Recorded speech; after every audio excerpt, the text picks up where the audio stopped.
رمضان المبارک میں 3 قسم کی صفائیوں کا اہتمام کیا جاتا ہے۔ پہلی صفائی انسانی ذہن اور اس کے قلب کی ہے۔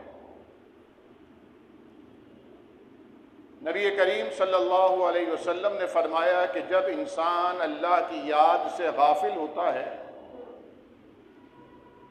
تو اس کے قلب پر شیطان ایک سانپ کی طرح کنڈلی مار کر بیٹھ جاتا ہے، اور جب وہ اللہ کا ذکر کر کے اللہ رب العالمین کو یاد کر کے اس کے راستے پر چلنے کا اپنے اندر داعیہ تڑپ اور فکر پیدا کرتا ہے تو فرمایا کہ پھر اس کا دل شیطان کے اس اثر اور نفوذ سے پاک ہو جاتا ہے۔ قرآن کریم فرقان حمید کو اللہ رب العالمین نے الذکر فرمایا ہے۔ الذکر کا معنی یاد دہانی ہے، اس کا معنی نصیحت ہے، اور اسی طرح اللہ رب العالمین نے نماز کو بھی اپنے ذکر سے تعبیر فرمایا ہے۔ وَأَقِمِ الصَّلَاةَ لِذِكْرِي، میری یاد کے لیے نماز قائم کرو۔ نبی کریم صلی اللہ علیہ وسلم نے فرمایا جب کوئی بندہ اپنے جیسے بندوں کے درمیان بیٹھ کر اللہ کو یاد کرتا ہے تو اللہ تعالی ملأ الاعلی میں اعلیٰ ترین فرشتوں کی محفل میں اس کا ذکر فرماتا ہے، اور جب کوئی دل ہی دل میں اللہ کو پکارتا ہے، دل ہی دل میں اللہ رب العالمین کے نام کو لیتا اور اس کی یاد سے اپنے قلب کو معطر اور منور کرنے کی کوشش کرتا ہے تو اللہ تعالی حدیث قدسی میں فرماتا ہے انا مع عبدی، میں اپنے بندے کے ساتھ ہوتا ہوں ما ذکرنی، جب وہ میرا تذکرہ کرتا ہے، وتحرکت بی شفتاہ، اور جب اس کے لب میری یاد میں ہلتے ہیں تو اسے میری معیت اور میرا ساتھ نصیب ہو جاتا ہے۔ اگر اس بات کو آپ اس طرح سوچیں کہ کوئی آپ کو بتائے کہ کل باس کے ساتھ جو میٹنگ تھی اس میں تیرا ذکر ہو رہا تھا، یا کوئی ہم سے کہے کہ کل بڑی ایلیٹ کلاس کے ساتھ ایک گیدرنگ تھی وہاں آپ کا ذکر خیر ہوا تھا،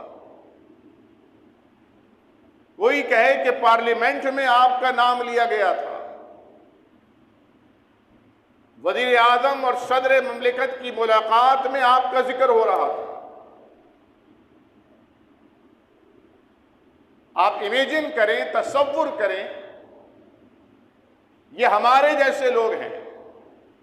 تلک الایام نداولها بین الناس، کل اپوزیشن میں تھے، آج حکومت میں ہیں، کل پھر اپوزیشن میں چلے جائیں گے۔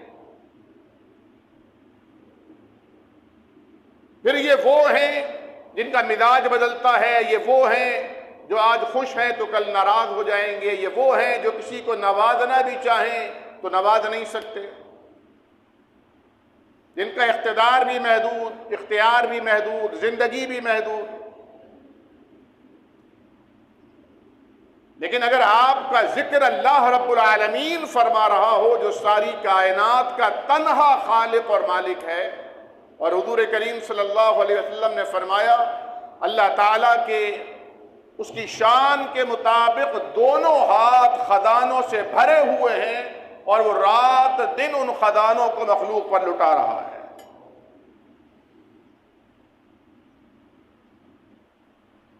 تو اگر لا لگانی ہے تو مخلوق سے نہ لگائیے، خالق سے لگائیے۔ اگر آپ رب سے بنا کے رکھیں گے، رب کو منانے کی کوشش کریں گے تو مخلوق خود بخود مانے گی۔ ایک رب کو منا لیں سب مان جائیں گے، اور ایک رب کو ناراض کر کے سب کو منانے کی کوشش کی تو کوئی بھی راضی نہیں ہو پائے گا۔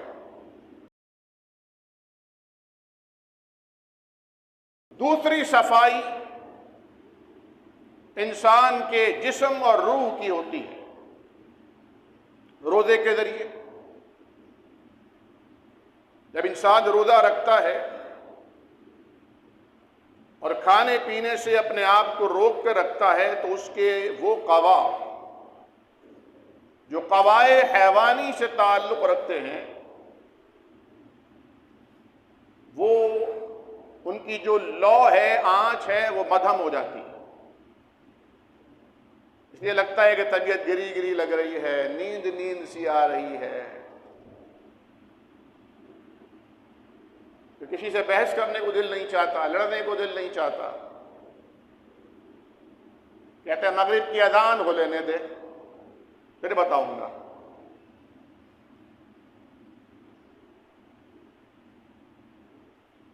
جب یہ کیفیت ہوتی ہے تو قوت غضب اور قوت شہوت اپنا زور توڑتی ہے۔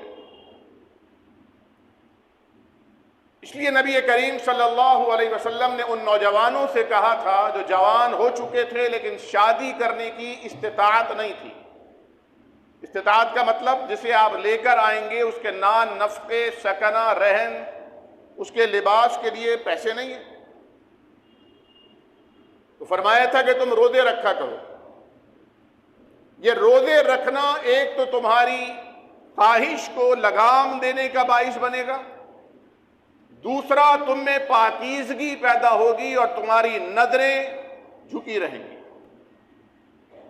عفت، عصمت، پاکبازی کا ذریعہ بنے گا یہ روزہ۔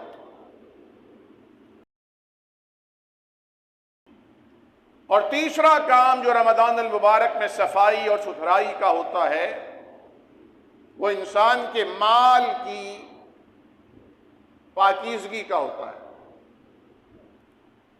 نبوت کے مقاصد میں ایک اہم مقصد یہ ہے وَيُزَكِّيهِمْ، وہ انہیں پاک کرتا ہے، ضلالت سے، گمراہی سے، گندگی سے، شرک کی آلودگی سے، بدعات کی قباحت سے، گناہوں کی رذالت سے، مال کی محبت سے ان کے دل اور دماغ کو پاک کرتا ہے۔